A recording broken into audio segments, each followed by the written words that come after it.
You don't need to be rich to look expensive. Here are 5 things I do that give quiet luxury, but on a broke girl budget. Number 1, always having intentional hair and intentional makeup. I don't care where I'm going or what I'm doing, those 2 things are always done. No, that doesn't mean I do a full face every day or spend 45 minutes on my hair. It's as simple as like overnight blowouts, 5-minute clean makeup. Always intentional and always do those 2 things. Those 2 things alone make the biggest difference. Number 2, wearing neutrals and monochrome fits. Whites, tans, nudes, creams, black, gray, simple silhouettes. And those monochrome fits, matching top and bottom, even if it's like $30, it'll look like $300. I can't tell you how many times I'm wearing literally a cheap outfit, and because it's matching, people are like, oh my god, you look so nice. I'm like, thank you, this literally cost me $40. Number 3, smelling good on purpose.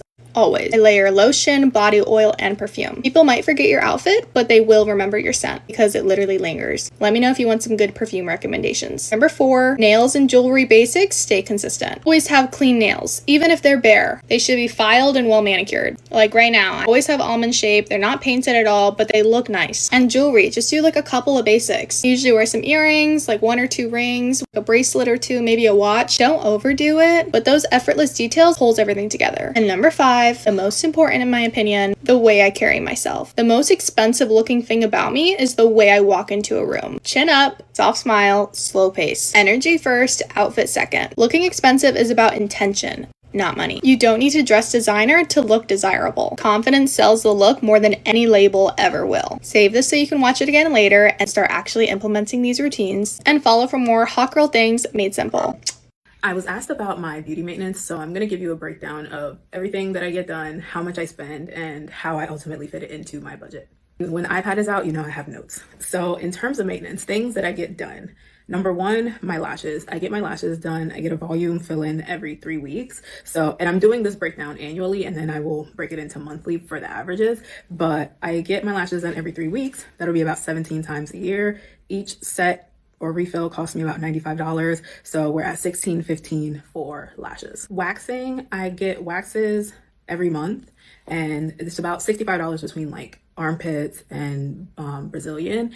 And I usually get passes, so it ends up being a little cheaper, but let's call that $780 a year. Then in terms of my nails, I don't get my nails done as frequently. That's why I always get nude color, so you can never tell when it grows out. But I get my nails done about once a month.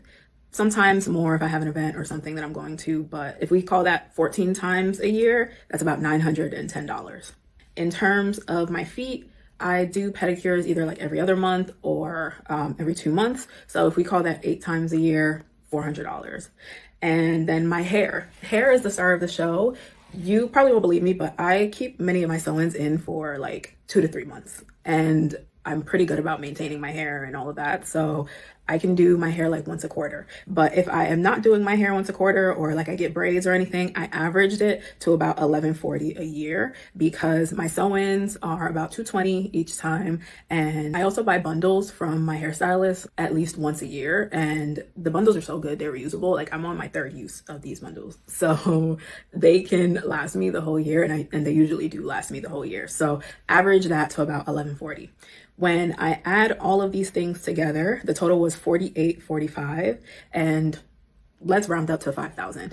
If that's $5,000 a year, that is about $416 monthly. Now, I don't think that's a lot compared to like what I hear other women say they spend on their beauty maintenance, because I don't do my nails bi-weekly. I don't do Botox or anything like that. So it doesn't really add to the beauty maintenance. And I like to look as natural as I can most times, so this is just what I look like on a regular basis. In terms of how this applies to my budget and how I fit it in, I know that beauty is a thing that I'm always going to spend money on, so it's just a part of my budget the same way that anything else would be, and I make sure I always stick to and allocate towards that. And one thing that I do very well is I save for my goals up front. I have a dedicated saving number for all of my investments and other savings and things I need to do before I even like start spending my money on a monthly basis. So I always have the surplus to spend on beauty because I know that that's something that's important to me.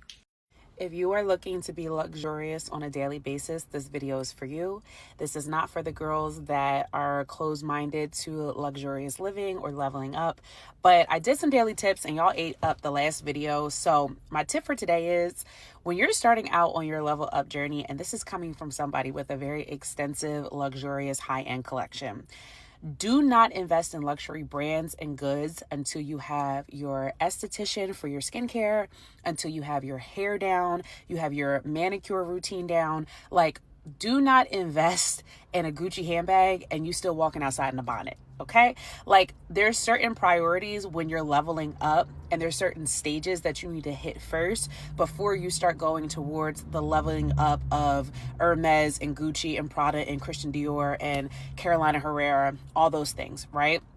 So the first thing you're going to want to do is to invest in your hair care routine, okay? Getting your bi-weekly appointments, whether you're doing protective styles like sew-ins or braids, or if you're doing wigs, that's wonderful, but you have to maintain your hair. You have to do your edges. You have to have something that looks polished on a daily basis.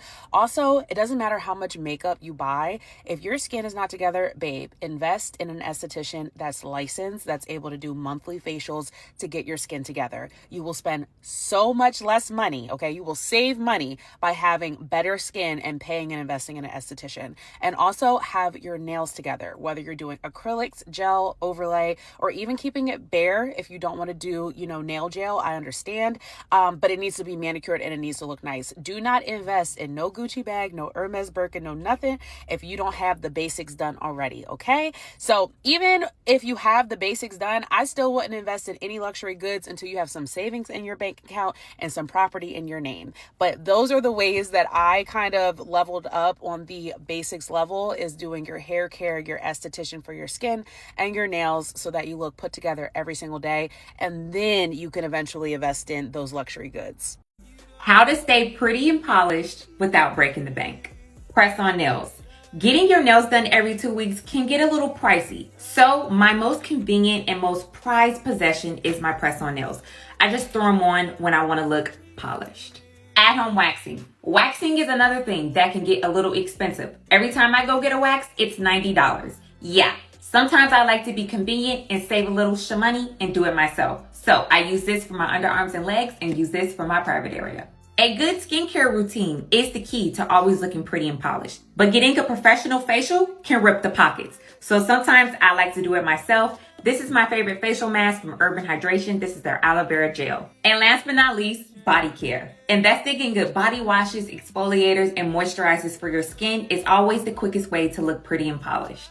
She's not wearing designer. Her outfit is simple, but everyone in the room thinks she has money. Why? Because real class has nothing to prove, but everything to protect. Here's 4 tips on how to look classy without trying too hard. Let's talk about the color rule. Neutrals only work if they're rich. Beige on beige can be boring, but chocolate brown with cream, olive and gold, that says money, but make it quiet. Number 2, grooming over glam. Clean nails, healthy skin, fresh hair, and not always a full beat or dramatic lashes. Just polished. Remember, you're not trying to impress, you're maintaining a standard. Number 3, one statement, no chaos. If your bag, shoe, hair, lip, earrings, nails are too loud, and it feels like your outfit is doing choreography, it's probably too much. Pick one focal point and let the rest breathe. And number 4, your energy has to match, babes. Classy isn't just clothes, it's posture,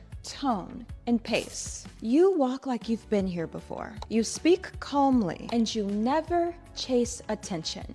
You attract it. So, looking classy isn't about money. It's about restraint. You don't need to prove you have taste. You just have it. Bye for now. Toodles.